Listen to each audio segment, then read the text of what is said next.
ഇടതുപക്ഷത്തിനും വലതുപക്ഷത്തിനും ഒരുപോലെ വിജയസാധ്യതയുള്ള ഒരു മണ്ഡലമാണ് പത്തനംതിട്ട ജില്ലയിലെ ആറന്മുള.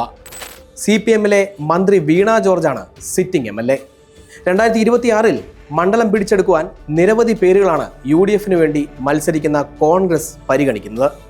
യൂത്ത് കോൺഗ്രസ് ജില്ലാ പ്രസിഡന്റ് വിജയ് ഇന്ദുചൂടൻ, മലങ്കര ഓർത്തഡോക്സ് സഭ അസോസിയേഷൻ സെക്രട്ടറി ബിജു ഉമ്മൻ എന്നിവരാണ് UDF പട്ടികയിലുള്ളത്.